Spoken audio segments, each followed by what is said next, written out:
Hello students, आज हम लोग फ्रिक्शन के बारे में ही बात करने वाले हैं। फ्रिक्शन का इंट्रोडक्शन पिछले क्लास में हम लोग कर चुके हैं कि फ्रिक्शन क्या होता है, कैसा लगता है, फ्रिक्शन का फॉर्मूला क्या होता है, स्मॉल एफ इक्वल्स टू क्या होता है, म्यू टाइम्स आर होता है, म्यू टाइम्स एन होता है, ओके। पर N is the normal reaction force, F मतलब फ्रिक्शनल फोर्स, म्यू मतलब कोएफिशिएंट ऑफ फ्रिक्शंस, वो सब चीज़ हम लोग पढ़ चुके हैं। तो आज हम लोग क्या करेंगे, फ्रिक्शन को ही पढ़ेंगे कई डिटेल्स में। तो यहाँ का जो मेन पार्ट है वो तो न्यूमेरिकल्स है, उसको भी 2-4 हम सॉल्व करेंगे और उसके बाद बाकी बचा हुआ थ्योरी भी आज कंप्लीट करेंगे। तो पहला एक प्रॉब्लम देख लेते हैं, बहुत ही कॉन्सेप्चुअल प्रॉब्लम है, फ्रिक्शन के ऊपर प्रॉब्लम। यहाँ पे क्वेश्चन को देख लेते हैं। A ball of mass 4 kg is kept on a tables. 4 kg का एक ब्लॉक लिख लो, बॉल ना ब्लॉक उसको टेबल पे रखा हुआ है, ठीक है। हम लोग पहला प्रॉब्लम सॉल्व कर रहे हैं। नंबर 1 कि यहाँ पे एक टेबल है, इसके ऊपर एक ब्लॉक रखा हुआ है जिसका मास कितना है, 4 किलोग्राम। ब्लॉक रखा हुआ है, ठीक है। Calculate the acceleration of the block if it is pulled by force 20 Newton और 32 न्यूटन्स। अगर हम लोग इसको 20 न्यूटन से इधर खींचेंगे तो उसमें कितना एक्सेलरेशन आएगा, क्योंकि फोर्स लगाने से एक्सेलरेशन आता है, एफ इक्वल्स टू एम है, वहाँ से ए निकाल सकते हैं। 20 न्यूटन लगाएंगे तब कितना एक्सेलरेशन आएगा, 32 न्यूटन लगाएंगे तब कितना एक्सेलरेशन आएगा, ठीक है। यहाँ पे दिया हुआ है कि coefficient of friction between block and table is 0.6। जब म्यू ए क्या है, म्यू है, मतलब म्यू का वैल्यू दिया हुआ है, म्यू मतलब 0.6 है। तो म्यू जब दिया रहेगा, म्यू किसके साथ रिलेटेड है, फ्रिक्शन के साथ। मतलब ये जो सरफेस है, ये कॉन्टैक्ट सरफेस है, ये क्या है, स्मूथ नहीं है, वो क्या है, रफ है, ठीक है। कैसे पता चलता है कि कोई हम लोग स्मूथ में काम कर रहे हैं या फिर रफ सरफेस में, म्यू दिया रहेगा, ठीक है। ऐसे तो बोल देता है वो लोग कि स्मूथ सरफेस है, रफ सरफेस है, लेकिन यहाँ पे म्यू दिया है मतलब वो रफ सरफेस है, मतलब उसमें फ्रिक्शन है, ठीक है। फ्रिक्शन 0 नहीं है, तो म्यू है मतलब फ्रिक्शन है। मतलब यहाँ पे सिर्फ ये बाहर एक्सटर्नल फोर्स ही नहीं लगेगा, फ्रिक्शनल फोर्स भी लगेगा। तो मान लेते हैं फर्स्ट केस, नंबर 1 केस में हम लोग काम कर रहे हैं। नंबर 1 केस में क्या है, इसके ऊपर 20 न्यूटन फोर्स लगा रहा है, हम लोग दाएं तरफ 20 न्यूटन फोर्स लगा रहे हैं। जब इसको फोर्स लगा के इधर खींचने की कोशिश करेंगे तो तभी यहाँ पे कौन सा फोर्स काम करेगा, फ्रिक्शनल फोर्स काम करना स्टार्ट कर देगा कि देगा नहीं। अब देखो, फ्रिक्शनल फोर्स जो होता है वो 2 तरह का होता है, एक तो स्टैटिक फ्रिक्शन और एक काइनेटिक फ्रिक्शन। स्टैटिक फ्रिक्शन का कोई पर्टिकुलर वैल्यू नहीं होता है, स्टैटिक फ्रिक्शन एक मैक्सिमम वैल्यू तक उसका हो सकता है। तो स्टैटिक फ्रिक्शन का जो वैल्यू है वो हम लोग नहीं निकाल सकते, मतलब हम लोग स्टैटिक फ्रिक्शन की जो मैक्सिमम वैल्यू है वो निकाल सकते हैं, जिसे हम लोग क्या कहते हैं, limiting frictions. Maximum value of static friction is called limiting friction, उसका वैल्यू हम लोग कैलकुलेट कर सकते हैं। तो यहाँ पे 4 kg और जो टेबल है इसमें लगने वाला मैक्सिमम कितना फोर्स हो सकता है, फ्रिक्शनल फोर्स, स्टैटिक फ्रिक्शंस, वो देख लेते हैं। अगर बाहर वाला फोर्स उससे ज़्यादा होगा तो वो चलना स्टार्ट करेगा, तो वो अलग बात है, लेकिन अगर वो उससे कम है तो वो चलना स्टार्ट ही नहीं करेगा, ठीक है। तो आप देख लेते हैं कि FL जो होता है, FL मतलब लिमिटिंग फ्रिक्शन, उसका वैल्यू क्या होता है, म्यू टाइम्स एन होता है, नॉर्मल रिएक्शंस, ये तो फॉर्मूला है। म्यू एन का ये क्या होगा बोलो, यहाँ पे अगर फ्री बॉडी डायग्राम बनाएंगे तो ये दोनों कांटेक्ट में है, मतलब एन इधर होगा कि नहीं होगा। ये ब्लॉक के ऊपर टेबल ऊपर उसको पुश करेगा और ब्लॉक उसको नीचे पुश करेगा, एक्शन रिएक्शन फोर्स। तो नॉर्मल रिएक्शन फोर्स ऊपर लगेगा, और कौन सा फोर्स लग रहा है, इसके ऊपर ग्रेविटी अर्थ एक फोर्स लगाएगा, m × g। 2 फोर्स लग रहा है, एक ऊपर की ओर नॉर्मल रिएक्शन फोर्स जो कौन लगा रहा है, टेबल लगा रहा है, टेबल के साथ कांटेक्ट में है इसीलिए contact force, normal reaction force perpendicular to the surface, और ग्रेविटी नीचे की ओर, और इधर दाएं तरफ 20 न्यूटन, इधर स्मॉल एफ, 4 फोर्स टोटल लग रहा है। अगर हम लोग इस ओर देखें, along vertical directions, along vertical direction में अगर देखेंगे तो हम लोग कौन सा लॉ लगाएंगे, न्यूटन फर्स्ट लॉ लगाएंगे, क्योंकि इस डायरेक्शन में उसका कोई एक्सेलरेशन नहीं है, वो तो ऐसे खड़ा हुआ है, ना इधर जा रहा है ना नीचे जा रहा है। तो मतलब यहाँ पे नेट फोर्स हम लोग लिख सकते हैं कि सम ऑफ फोर्स कितना होगा, 0 होगा। Net force along this direction is 0, क्योंकि यहाँ पे एक्सेलरेशन नहीं है तो नेट फोर्स क्या होगा, 0 होगा। फर्स्ट लॉ, नेट फोर्स 0 हो गया, मतलब ऊपर जितना फोर्स नीचे उतना ही फोर्स, मतलब n = mg, मतलब n का वैल्यू क्या होगा, mg होगा। ऑलवेज नहीं होगा, इस केस में हो सकता है। ठीक है, तो यहाँ पे क्या लगाया, न्यूटन फर्स्ट लॉ लगाया, क्योंकि ये इधर कोई एक्सेलरेशन नहीं है तो नेट फोर्स 0 है। अगर नेट फोर्स 0 है मतलब ऊपर जितना फोर्स लग रहा है नीचे उतना ही फोर्स लग रहा है, मैंने कुछ टेंची निकल गया। अब एफ एल जो है, एफ एल कितना होगा, म्यू टाइम्स एन होता है, तो म्यू का मतलब तो हम बाद में बैठाएंगे, एन की जगह हम लोग एम जी बैठा दे रहे हैं यहाँ से। अब देखो म्यू का मतलब 0 पॉइंट कितना है 6, एम का मतलब 4 और जी का मतलब 10, जी का वैल्यू 10 ले लेते हैं, तो ये कितना आएगा 40 मल्टीप्लाई 24 न्यूटन। मतलब ये जो सरफेस है और ये ब्लॉक दोनों का बीच का जो लिमिटिंग फ्रिक्शन है, मतलब स्टैटिक फ्रिक्शंस, मतलब मोशन में आने से पहले वो मैक्सिमम कितना फोर्स लग सकता है, 24 न्यूटन फोर्स लगा सकता है। ठीक है, वो लगाएगा कि नहीं लगाएगा वो अलग बात है। अगर हम लोग 24 तक मैक्सिमम लगा सकता है, लेकिन यहाँ पे कितना लग रहा है 20, मतलब यहाँ पे क्या होगा, मूवमेंट होगा ही नहीं। इसका मैक्सिमम पॉसिबिलिटी, इसका मैक्सिमम पावर कितना है फ्रिक्शन का 24 है, तो वो 0 से लेकर 24 तक अपने आप को एडजस्ट कर लेगा।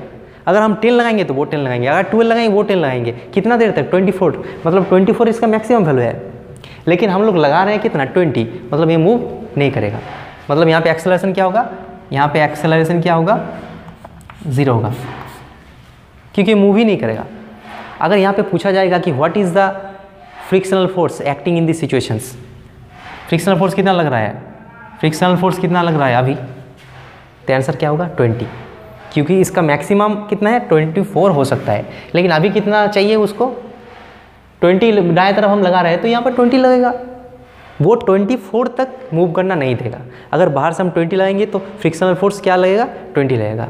जैसे जैसे उसको चाहिए वैसे ही वो बढ़ता जाता है अप टू सर्टेन लिमिट्स, ये मैक्सिमम वैल्यू है। लेकिन अब कितना लगेगा, अभी 20 लगेगा तो इधर भी 20 लगेगा, मतलब क्या होगा F इक्वल्स टू 20 न्यूटन हो जाएगा। तो नेट फोर्स कितना हो गया यहाँ पे क्या हो जाएगा, नेट फोर्स क्या होगा 0 होगा, नेट फोर्स 0 होगा इधर, तो एक्सेलरेशन कितना होगा 0 होगा, मतलब फर्स्ट केस में कोई एक्सेलरेशन होगा ही नहीं। और इसमें कितना फ्रिक्शनल फोर्स लगेगा 20 न्यूटन्स। ठीक है, अब दूसरा केस देख लेते हैं। दूसरा केस में क्या होगा, नंबर 2 यहाँ पे ही कर लेते हैं ना। दूसरा केस में क्या कर लेते हैं, थोड़ा सा हम पिक्चर को मॉडिफाई कर ले, तुम लोग अलग से पिक्चर बनाना। इसमें कितना लग रहा है 32 न्यूटन, 32 न्यूटन्स, इसी पे कर दे रहे हैं हम लोग। ओके, बाकी सब सेम रहेगा, ये 24 न्यूटन। अब देखो जो फ्रिक्शन है वो कितना मैक्सिमम लगा सकते हैं, वो 0 से लेकर 24 तक वैरी कर सकते हैं अपने आप को, जैसा ज़रूरत होगा। 24 तक वो किसी को मूव करने नहीं देगा। अगर हम 10 लगाएंगे तो वो भी 10 लगाएंगे, जितना ज़रूरत है उतना लगाएंगे। लेकिन 24 तक जब आ जाएगा वो मैक्सिमम लगा लेगा, लेकिन उसके बाद क्या होगा, काइनेटिक फ्रिक्शन स्टार्ट हो जाएगा, वो मूव करना स्टार्ट हो जाएगा। यहाँ पे अलग से बोला नहीं गया कि यहाँ पे स्टैटिक है कि काइनेटिक है, मतलब यहाँ पे स्टैटिक और काइनेटिक फ्रिक्शन का वैल्यू हम लोग लगभग सेम मान के चलते हैं। तो यहाँ पे जब 32 न्यूटन लग रहा है, मतलब वो मैक्सिमम वैल्यू से भी ज़्यादा लग रहा है, मतलब यहाँ पे चलना स्टार्ट करेगा। तो कितना एक्सेलरेशन होगा यहाँ पे, अच्छे से देखना। तो यहाँ पे हम लोग क्या लगाएंगे, न्यूटन्स सेकेंड लॉ लगाएंगे। न्यूटन सेकेंड लॉ क्या कहते हैं, force must be equals to mass time acceleration. तो यहाँ पे नेट फोर्स कितना लग रहा है, हम लोग बाहर से लगा रहे हैं 32, और फ्रिक्शन कितना लगेगा, वो एकदम जी जान लगा देगा, 24 लगा देगा मैक्सिमम। रोक नहीं सकते कि 32 है, लेकिन वो 24 लगा देगा। तो 24 लग रहा है, और यहाँ पे मास कितना होगा, मास तो दिया है 4, यहाँ पे ए, तो कितना होगा 8, ए होगा 8 इज इक्वल टू 4a, सो ए हो जाएगा 2 मीटर पर सेकेंड स्क्वायर। बहुत ही कॉन्सेप्चुअल प्रॉब्लम है, फ्रिक्शन बहुत ही डिफ़िकल्ट चीज़ है, ठीक है, लेकिन उसको हम लोग ईजी बना लेंगे कि जो फ्रिक्शन का वेरिएशन है उसको याद रखना है। जो फ्रिक्शन का वेरिएशन है ऐसे वेरी होता है, उसके बाद थोड़ा सा कम थे ऐसा हो जाता है। प्रैक्टिकली हम लोग क्या करते हैं, प्रैक्टिकली हम लोग ग्राफ को ऐसे ही लेते हैं, ऐसा बढ़ेगा और ऐसा कांस्टेंट रहेगा। ये वाला थोड़ा सा निगलेक्ट कर देते हैं अगर नहीं बोला गया तो। यहाँ पे क्योंकि नहीं बोला गया कि स्टैटिक फ्रिक्शन और काइनेटिक फ्रिक्शन अलग है, कि कुछ बोला नहीं है, तो हम लोग इसको ऐसे ही मान लेंगे कि स्टैटिक फ्रिक्शन का मैक्सिमम जितना बोले वही काइनेटिक फ्रिक्शन है, ठीक है। तो यहाँ से लेके यहाँ तक वो अपने आप को एडजस्ट कर लेता है, लेकिन इसके बाद नहीं कर पाता, ठीक है। तो ये हो गया पहला प्रॉब्लम्स। दूसरा प्रॉब्लम को देख लेते हैं। दूसरा प्रॉब्लम क्या है कि यहाँ पे एक ब्लॉक रखा हुआ है, यहाँ पे टेबल है, टेबल यहाँ पे पुली रखा हुआ है। पुली क्या है, स्मूथ एंड फ्रिक्शनलेस है। पुली क्या करेगा, सिस्टम में कोई डिस्टर्बेंस नहीं लाएगा। ये 4 kg का ब्लॉक है, 10 kg का ब्लॉक है, और यहाँ पे म्यू दिया हुआ है, मतलब ये वाला सरफेस क्या है, रफ सरफेस है, मतलब उसमें फ्रिक्शन है। तो यहाँ पे क्या करना है, एक्सेलरेशन निकालना है, इसका भी और इसका भी, ठीक है। अब अच्छे से देखना, देखो ये वाला जो पिक्चर है हम अलग से इसको बनाते हैं। यहाँ पे एक पुली है और ऐसे बॉडी था, इसका 4 kg था और यहाँ पे 10 kg।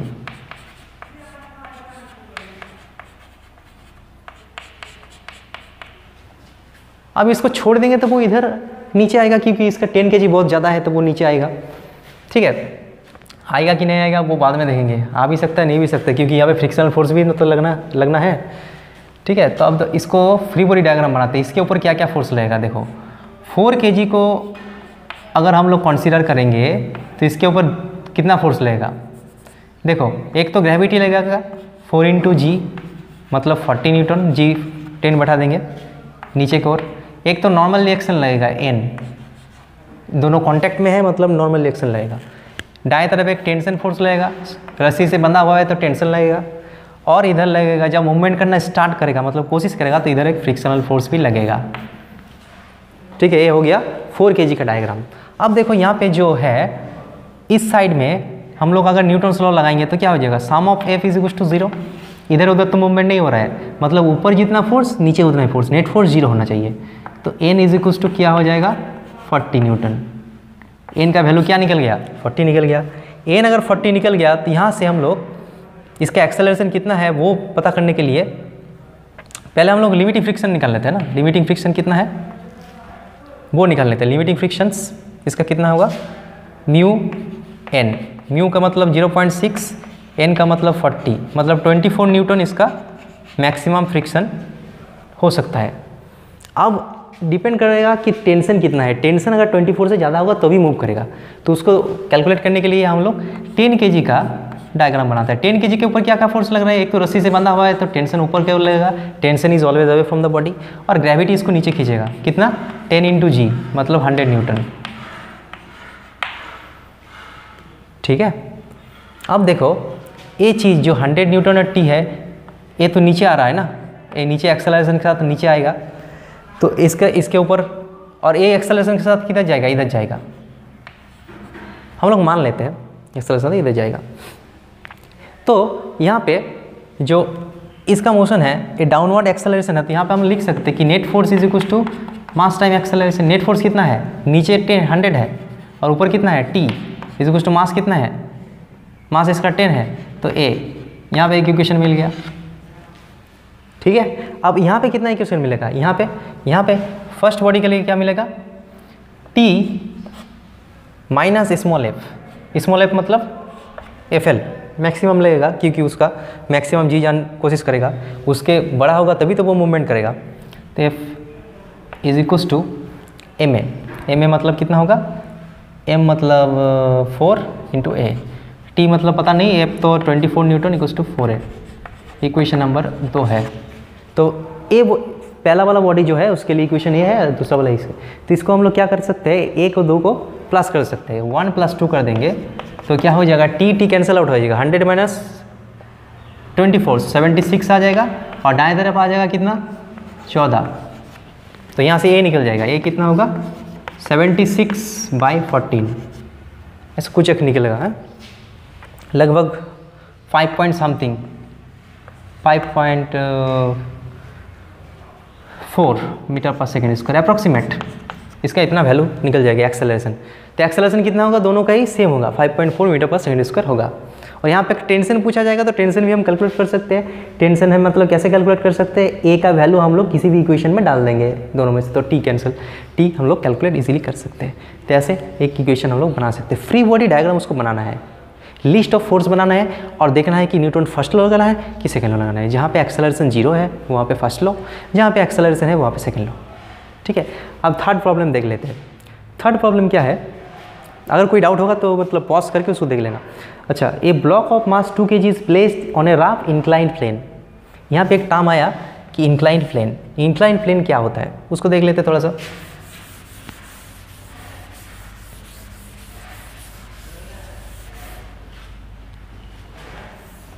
इंक्लाइंड प्लेन मतलब क्या होता है, एक प्लेन है, ठीक है, एक प्लेन है मतलब हॉरिजॉन्टल प्लेन।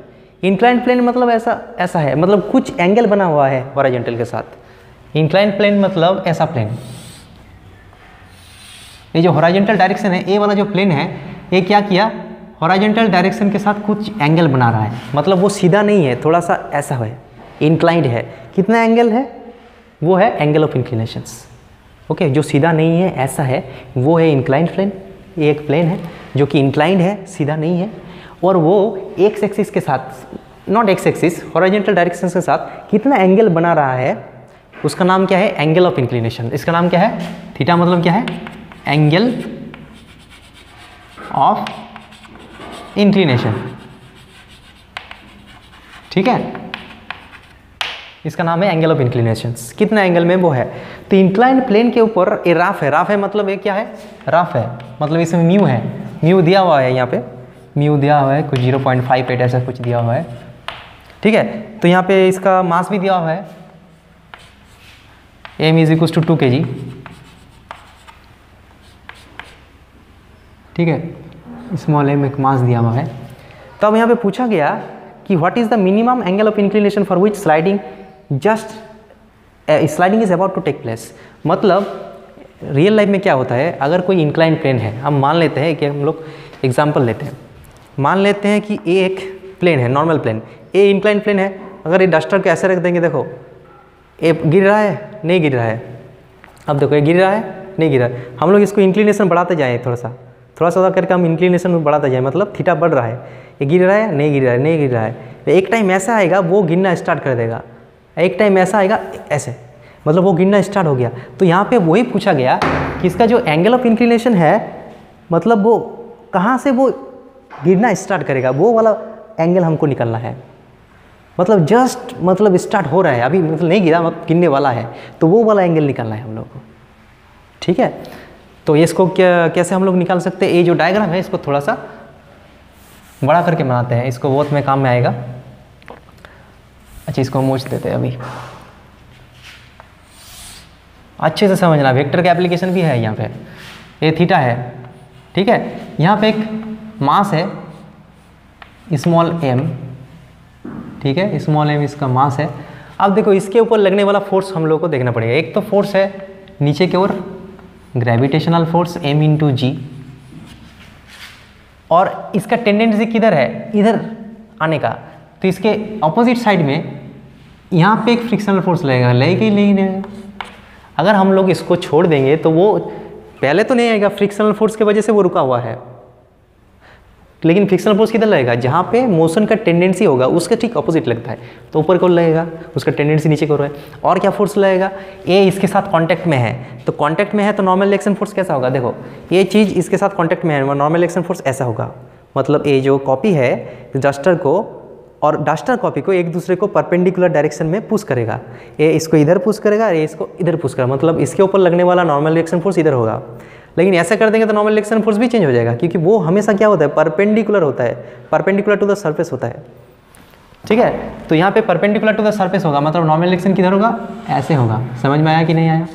नॉर्मल रिएक्शन हमेशा क्या होता है, परपेंडिकुलर टू सरफेस के साथ परपेंडिकुलर होता है, सरफेस के साथ परपेंडिकुलर होता है। अब देखो ये जो तीनों फोर्स है इधर उधर है, लेकिन उसको मतलब हम लोग कैसे डील करेंगे। ठीक है, जो किसी फोर्स इधर उधर होता है तो हम लोग डील नहीं कर सकते, तो हम लोग क्या करना पड़ेगा, जब भी फिजिक्स में कुछ प्रॉब्लम हम सॉल्व करेंगे मैकेनिक्स में, पहले एक्सिस चूज़ करना पड़ेगा। एक्सिस कैसे चूज़ किया जाता है, एक्सिस ऐसे चूज़ किया जाता है, एक एक्सिस वाई एक्सिस है, तो एक एक्सिस जिधर हम काम कर रहे हैं उधर तो होना ही चाहिए, क्योंकि हम लोग इधर काम कर रहे हैं, मतलब वो इंक्लाइंड प्लेन के अलोंग गिर रहा है, तो इधर तो एक एक्सिस होना ही चाहिए। तो इधर एक एक्सिस ले लेते हैं, इधर एक एक्सिस ले लेते हैं, इसको नाम देते हैं एक्स एक्सिस, और एक एक्सिस इधर लेना ही पड़ेगा, क्योंकि अगर हम लोग एक एक्सिस इधर लेंगे तो एक एक्सिस इधर लेना पड़ेगा। एक्सिस क्या होता है, परपेंडिकुलर टू ईच अदर्स, तो एक्सिस किधर होगा, इधर होगा, तो ए एक्सिस और वाई एक्सिस हो गया। अब यहाँ से ध्यान से देखना, ये अगर थीटा होगा, इसको थोड़ा सा जोड़ते हैं, तो ये 90 है, 90 और थीटा छोड़ दो, 30 मान लो, ये अगर 30 होगा और ये 90 है, समझ में आ गया। देखो यहाँ पे अलग से करते हैं हम लोग, ये अगर 30 है और ये 90 है, 90 और 30 मिला के किया क्या हुआ 120, तो ये 60 होगा। ये अगर 60 होगा तो इसको 30 होना ही है, क्योंकि ये दोनों में ये तो परपेंडिकुलर है ना इसके साथ, तो ये तो 90 होगा, तो मतलब यहाँ पे जाएंगे होगा, यहाँ पे वही होगा, तो यहाँ पे थीटा होगा तो यहाँ पे भी क्या होगा थीटा होगा। अब हम लोग क्या करते हैं, देखो स्मॉल ए पे एक्सिस के अलोंग है, एन भी एक्सिस के अलोंग है, लेकिन एम जी जो है वो एक्सिस के अलोंग नहीं है। तो हम लोग क्या करेंगे, वैसे तो काम नहीं कर सकता, तो उसको डिवाइड करना पड़ेगा कंपोनेंट से। कैसे डिवाइड करेंगे, इसको पैरेललोग्राम बना लेते हैं। इसका एक कंपोनेंट इधर आ जाएगा जो कि होगा एम जी कॉस थीटा, क्योंकि वो थीटा के साथ लगा हुआ है, और इधर एक कंपोनेंट आ जाएगा इधर जिसका नाम होगा एम जी साइन थीटा। समझ में आ गया। अब देखो जो 3 फोर्स था, 3 को हम लोग 4 बना लिए, 1 2 3 4। इसको ओमिट कर दो, इसको तो पोंछ दो, क्योंकि इसका तो हम लोग डिवाइड कर लिया तो इसका कोई वैल्यू नहीं रहा। अभी हमारे पास 4 फोर्स है, इधर 2 फोर्स है, इधर 2 फोर्स है, तो और एक खड़ा हुआ है, मतलब वो अभी मूव नहीं किया, मतलब मूव करने ही वाला है, मतलब इसमें कोई मूवमेंट नहीं है। इधर तो है ही नहीं, इधर भी है नहीं। तो हम लोग अगर एक्स एक्सिस के अलोंग लगाएंगे तो नेट फोर्स कितना होना चाहिए, 0 होना चाहिए। न्यूटन फर्स्ट लॉ, किसी भी डायरेक्शन में एक्सेलरेशन नहीं है, मतलब कितना होगा, एफ एक्सिस में स्मॉल एफ का जो वैल्यू होगा वो होगा M G sine theta, equation number 1। और इधर लगाएंगे वाई एक्सिस के अलोंग, तो उसमें क्या होगा, उसमें भी नेट फोर्स 0 आना चाहिए, मतलब क्या होगा, स्मॉल एन का कैपिटल एन का वैल्यू होगा एम जी कॉस थीटा, मतलब ए वाला फोर्स इक्वल, ए वाला फोर्स इक्वल। अब इक्वेशन नंबर 2 आ गया। अब देखो स्मॉल एफ मतलब क्या होता है, स्मॉल एफ का फॉर्मूला क्या होता है, म्यू टाइम्स एन होता है, फ्रिक्शन में पढ़ चुके हैं, equals to M G sine theta. और एन की जगह क्या डाल सकते हैं, एम जी कॉस थीटा, और यहाँ पे डाल सकते हैं एम जी साइन थीटा। तो इसको थोड़ा सा सिंप्लीफाई करेंगे तो एम जी कैंसिल हो जाएगा, यहाँ पे आ जाएगा tan theta is equals to mu, and theta is equals to tan inverse mu. तो ये हो गया वो एंगल जिस एंगल से ज़्यादा थोड़ा सा होने से वो गिरना स्टार्ट कर देगा, स्लाइडिंग हो जाएगा। मतलब मिनिमम कितना एंगल होना चाहिए, इतना एंगल चाहिए, उसका ज़्यादा होगा तो स्लाइडिंग होगा, लेकिन स्लाइडिंग होने का मिनिमम एंगल कितना होना चाहिए, इतना। समझ में आ गया।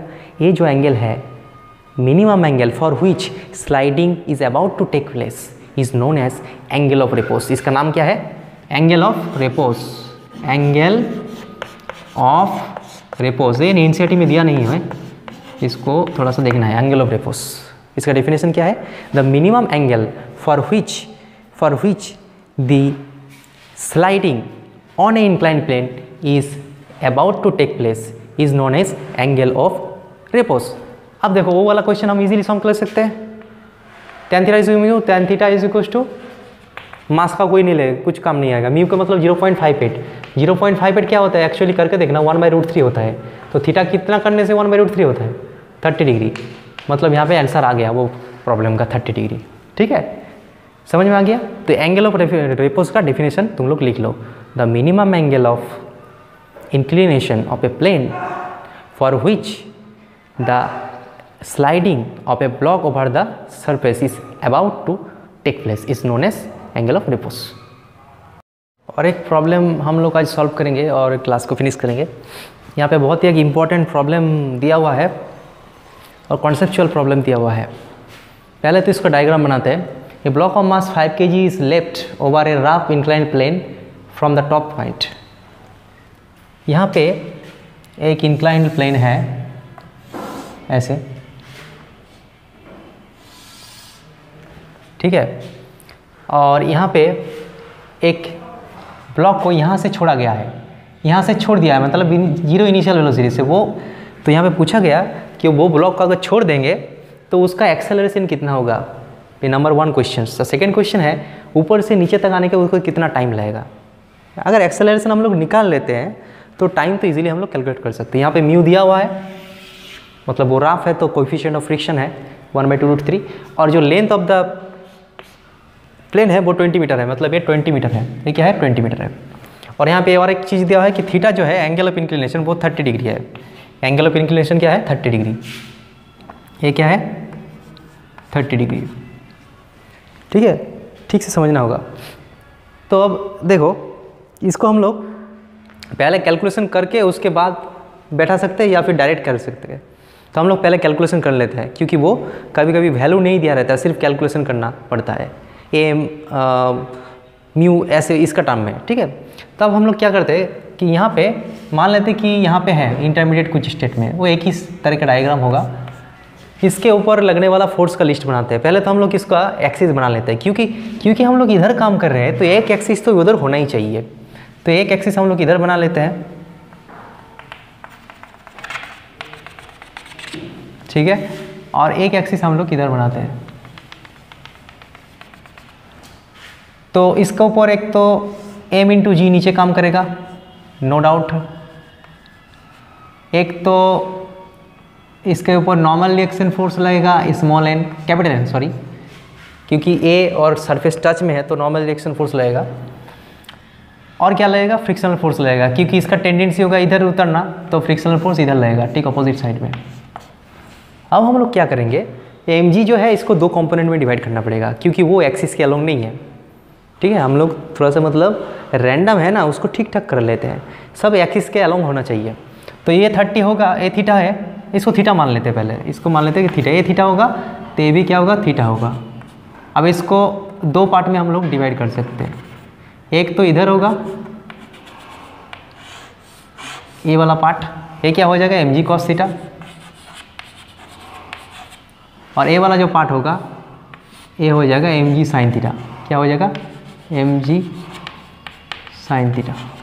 कितना एक्सेलरेशन ने लेके वो नीचे उतर रहा है वो हम लोग कैलकुलेट करना है। तो अगर हम लोग इधर वाई एक्सिस के अलोंग लगाएंगे, वाई एक्सिस के अलोंग हम लोग न्यूटन फर्स्ट लॉ लगाते हैं, तो वहाँ पे क्या आ जाएगा, F Y must be equals to 0, क्योंकि वाई एक्सिस के अलोंग कोई मूवमेंट नहीं है, जो भी मूवमेंट हो रहा है इधर हो रहा है। तो वाई एक्सिस के along net force 0, net force 0 मतलब ऊपर जितना फोर्स नीचे उतना ही फोर्स अलोंग वाई एक्सिस। तो यहाँ पे कितना होगा, एन का वैल्यू निकल जाएगा एम जी कॉस थीटा, ठीक है। और एक्स एक्सिस के अलोंग हम लोग लगाएंगे फोर्स, तो यहाँ पे क्या हो जाएगा, एक्स एक्सिस के अलोंग नेट फोर्स जितना होगा that is equals to mass time acceleration, क्योंकि यहाँ पे एक्सेलरेशन होके उतर रहा है, तो इसमें कितना फोर्स लग रहा है, एक तो है एम जी साइन थीटा और इधर लग रहा है एफ। तो नेट कितना लग रहा है, M G sine theta minus small F is equals to M A. F की जगह हम लोग क्या डाल सकते हैं, म्यू टाइम्स एन। तो M G sine theta minus mu times N is equals to M A. N का वैल्यू ऑलरेडी हम लोग कैलकुलेट कर चुके हैं, उसको यहाँ पे बैठा देंगे। तो M G sine theta minus mu M G cos theta is equals to M A. यहाँ से एम कॉमन लेंगे तो नेक्स्ट लाइन में एम कट जाएगा, तो यहाँ से ए का वैल्यू क्या आ जाएगा, g into sine theta minus mu cos theta. इसको हम लोग डायरेक्ट भी कर सकते हैं, लेकिन ये हम लोग इसीलिए करा रहे हैं कि अगर कुछ वैल्यू नहीं दिया रहेगा तो ये नॉर्मल एक फॉर्मूला है, मतलब डेरिवेशन है, find the expression of acceleration along incline plane, rough incline plane. तो इतना तक हम लोग निकालना है। अब देखो इसका वैल्यू है 10 साइन 30 जो दिया हुआ है बैठा देते हैं, म्यू मतलब 1/2√3 और cos 30 मतलब कितना, cos 30 लिखते हैं, बाद में इसको कैलकुलेशन करेंगे। तो अब यहाँ पे करते हैं 10 साइन 30 मतलब हाफ 1/2√3, cos 30 मतलब √3/2, √3 कैंसिल आउट, हाफ माइनस 1/4 मतलब कितना हो जाएगा 1/4। सो 10 इंटू 1/4 इसको करेंगे तो हो जाएगा 5/2 मीटर पर सेकेंड स्क्वायर, 2.5 लिख सकते हो, इतना एक्सेलरेशन होगा। तो एक आंसर निकल गया। दूसरा आंसर चाहिए कि कितना टाइम लगेगा, यहाँ से अगर इसको ऐसे छोड़ देंगे तो यहाँ से उतर के यहाँ पे आएगा तो कितना टाइम लगेगा। ये जो प्लेन है इसका लेंथ कितना है, 20 मीटर है। तो यहाँ पे हम लोग क्या कर सकते हैं, यहाँ पे हम लोग ये लगा सकते हैं ना, S equals to U T plus half at square लगा सकते हैं। यहाँ पे टाइम निकल जाएगा, एस का मतलब 20, यू का मतलब 0, टाइम मतलब जो भी होगा, और ए का मतलब क्या है 5/2 और यहाँ से टी स्क्वायर। तो यहाँ पे क्या हो जाएगा, देखो टी स्क्वायर हो जाएगा 22 मल्टीप्लाइड बाई 4, 80 डिवाइडेड बाई 5 मतलब 16। थोड़ा सा डायरेक्ट कर रहे हैं लोग, अच्छे से करना है। सो टी निकल जाएगा 4 सेकेंड, मतलब जो ब्लॉक है यहाँ से यहाँ तक उतरने के लिए उसको कितना टाइम लगेगा, 4 सेकेंड लगेगा, ठीक है। तो समझ में आया, ये जो प्रॉब्लम है इसको पहले से हम लोग को एक्सेलरेशन को निकालना है। तो एक्सेलरेशन निकालने के लिए हम लोग को क्या चाहिए, फ्री बॉडी डायग्राम बनाना है। तो फ्री बॉडी डायग्राम बना लिए, कितना फोर्स इसके ऊपर लग रहा है, ठीक है, दोनों एक्सिस ले लिया। उसके बाद क्या किया, जो फोर्स एक्सिस के अलोंग नहीं है उसको डिवाइड कर लेते हैं। पहले हम लोगों के पास 3 फोर्स था, लेकिन बाद में 4 हो गया, लेकिन कोई दिक्कत नहीं है, 4 हो गया लेकिन वो सिंपल हो गया। अब जब हम लोग देख रहे हैं कि वाई एक्सिस के अलोंग कोई मूवमेंट नहीं हो रहा है, इसीलिए नेट फोर्स 0 है। सो एन बराबर एम जी कॉस थीटा, और एक्स एक्सिस का लोग नेट फोर्स है तो एक एक्सेलरेशन से उतर रहा है, मतलब ये एक्सेलरेशन से उतर रहा है, इसको ऐसे दिखाना होगा इधर। तो नेट फोर्स कितना होगा M G sine theta minus small F is equal to M है। वहाँ पे सेकेंड लॉ लगा रहे हैं, वहाँ पे फर्स्ट लॉ लगा रहे हैं, इसको याद रखना है ना। यहाँ पे क्या लगा रहे हैं, यहाँ पे हम लोग फर्स्ट लॉ लगा रहे हैं, यहाँ पे क्या लगा रहे हैं, सेकेंड लॉ लगा रहे हैं, क्योंकि वहाँ पे एक्सेलरेशन नहीं है, यहाँ पे एक्सेलरेशन है। जहाँ पे एक्सेलरेशन नहीं होता वहाँ पे फर्स्ट लॉ लगाते हैं, जहाँ पे एक्सेलरेशन होता है वहाँ पे हम लोग सेकेंड लॉ लगाते हैं, ठीक है। और एक प्रॉब्लम आज कर लेते हैं, थोड़ा सा टाइम है।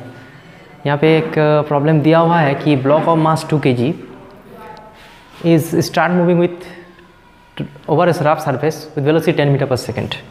यहाँ पे एक रफ सरफेस है और ये ब्लॉक यहाँ पे स्टार्ट मूविंग किया। इनिशियल वेलोसिटी कितना है इसका 10 मीटर पर सेकेंड, इसका इनिशियल वेलोसिटी में वो ऐसे मूव करा दिया इसके ऊपर। लेकिन ये तो ज़्यादा दूर नहीं जा पाएगा क्योंकि ये रफ है, तो कुछ देर बाद क्या हो जाएगा, रुक जाएगा। तो यहाँ पे पूछा गया कि कितना दूर जाके वो रुक जाएगा, find the distance after which it will be at rest. तो यहाँ पे क्या हो रहा है, एक्सेलरेशन हो रहा है कि रिटार्डेशन है। यहाँ पे फ्रिक्शन एक्सेलरेशन नहीं कर रहा है, वहाँ पे क्या कर रहा है, रिटार्डेशन कर रहा है, क्योंकि इसके ऊपर और कोई फोर्स नहीं है, वेलोसिटी देके छोड़ दिया तो इसके ऊपर इधर फोर्स लगेगा, क्योंकि इधर जा रहा है तो इसके ऊपर एक फ्रिक्शनल फोर्स इधर लगेगा जो कि इसको क्या करेगा, डिसेलरेट कर देगा, रिटार्डेशन कर देगा, मतलब इसका वेलोसिटी धीरे धीरे घट जाएगा और एक समय क्या हो जाएगा, 0 हो जाएगा। तो यहाँ पे हम लोग जो F है इसको हम लोग थोड़ा सा फ्री बॉडी डायग्राम बना लेते हैं, ठीक है।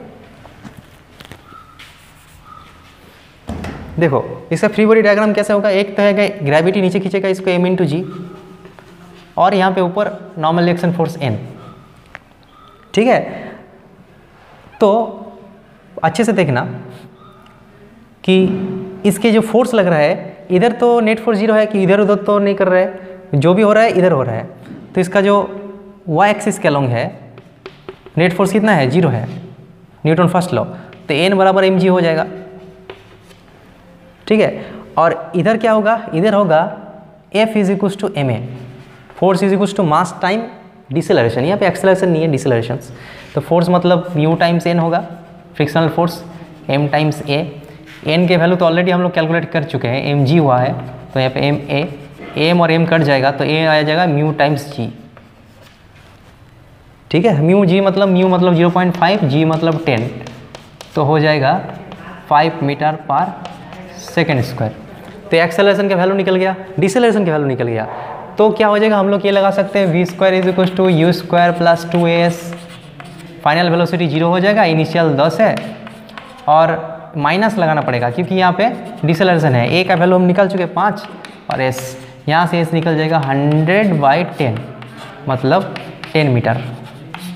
मतलब 10 मीटर डिस्टेंस ट्रैवल करने के बाद वो क्या होगा, रेस्ट में हो जाएगा, क्योंकि फ्रिक्शन उसके अपोज कर रहा है मोशन को। मतलब फ्रिक्शन मोशन में बदलाव ला रहा है, मतलब उसमें डिसेलरेशन ला रहा है, उसमें उसका मोशन को क्या कर दे रहे हैं, स्लो कर दे रहे हैं। तो उसका वेलोसिटी घटते घटते एक टाइम क्या हो जाएगा, 0 हो जाएगा। इसीलिए हम लोग ये लगा सकते हैं v square equal to u square minus 2s लगा के हम लोग डिस्टेंस जो है वो कैलकुलेट कर सकते हैं।